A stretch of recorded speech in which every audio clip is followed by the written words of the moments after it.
పాత నిబంధన గ్రంథము సామెతలు 14వ అధ్యాయము. జ్ఞానవంతురాలు తన ఇల్లు కట్టును, మూఢురాలు తన చేతులతో తన ఇల్లు ఓడబెరుకును. యథార్థముగా ప్రవర్తించువాడు యెహోవాయందు భయభక్తులు గలవాడు. కుటిల చిత్తుడు ఆయనను తిరస్కరించువాడు. మూఢుల నోట బెత్తము వంటి గర్వమున్నది. జ్ఞానుల పెదవులు వారిని కాపాడును. ఎద్దులు లేని చోట గాది యందు ధాన్యముండదు. ఎద్దుల బలము చేత విస్తారమైన వచ్చుబడి కలుగును. నమ్మకమైన సాక్షి అబద్ధమాడడు. కూట సాక్షికి అబద్ధములు ప్రియములు. అపహాసకుడు జ్ఞానము వెదుకుట వ్యర్థము.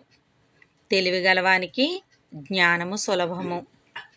బుద్ధిహీనుని ఎదుటి నుండి వెళ్ళిపొమ్ము. జ్ఞానవచనములు వాని యందు కనబడవు గదా. తమ ప్రవర్తనను కనిపెట్టియుండుట వివేకుల జ్ఞానమునకు లక్షణము. మోసకృత్యములే బుద్ధిహీనులు కనపరుచు మూఢత.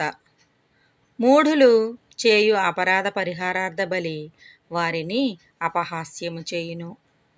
యథార్థవంతులు ఒకరి యందు ఒకరు దయచూపుదురు. ఎవని దుఃఖము వాని హృదయమునకే తెలియను. ఒకని సంతోషములో అన్యుడు పాలువాడు కానేరడు. భక్తిహీనుల ఇల్లు నిర్మూలనమగును. యథార్థవంతుల గుడారము వర్ధిల్లును.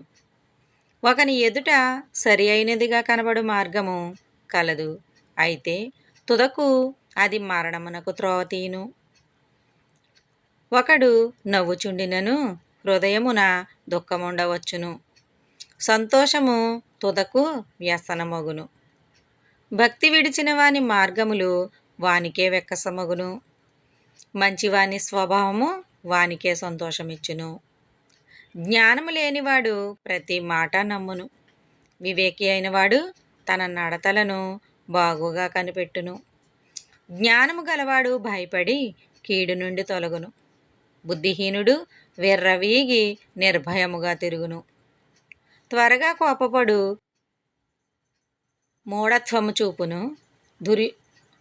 దుర్యాలోచనలు గలవాడు ద్వేషింపబడును. జ్ఞానము లేని వారికి మూఢత్వమే స్వాస్థ్యము. వివేకులు జ్ఞానమును కిరీటముగా ధరించుకొందురు. చెడ్డవారు మంచివారి ఎదుటను, భక్తిహీనులు నీతిమంతుల తలుపునొద్దను వంగుదురు. దరిద్రుడు తన పొరుగువారికి అసహ్యుడు. ఐశ్వర్యవంతుని ప్రేమించువారు అనేకులు. తన పొరుగువాని తిరస్కరించువాడు పాపము చేయువాడు. బేదలను కటాక్షించువాడు ధన్యుడు. కీడు కల్పించువారు తప్పిపోవుదురు. మేలు కల్పించువారు కృపాసత్యములనొందుదురు. ఏ కష్టము చేసినను లాభమే కలుగును. వట్టి మాటలు లేమిడికి కారణములు. జ్ఞానుల ఐశ్వర్యము వారికి భూషణము. బుద్ధిహీనుల మూఢత్వము మూఢత్వమే. నిజము పలుకు సాక్షి మనుష్యులను రక్షించును. అబద్ధములాడువాడు వట్టి మోసగాడు. యెహోవాయందు భయభక్తులు కలిగి ఉండుట బహుధైర్యము పుట్టించును.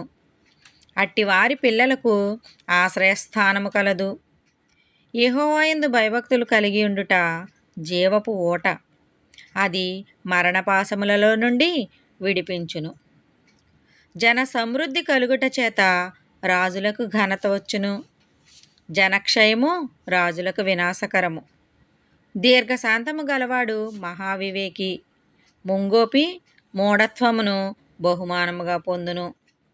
సాత్వికమైన మనస్సు శరీరమునకు జీవము. మత్సరము ఎముకలకు కుళ్ళు. దరిద్రుని బాధించువాడు వాని సృష్టికర్తను నిందించువాడు.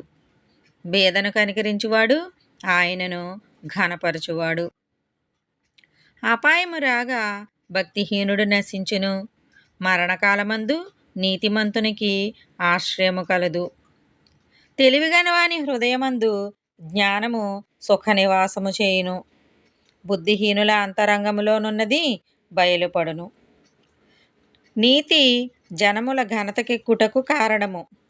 పాపము ప్రజలకు అవమానము తెచ్చును. బుద్ధిగల సేవకుడు రాజులకు ఇష్టుడు. అవమానకరముగా నడుచువాని మీద రాజు కోపించును. ఆమెన్.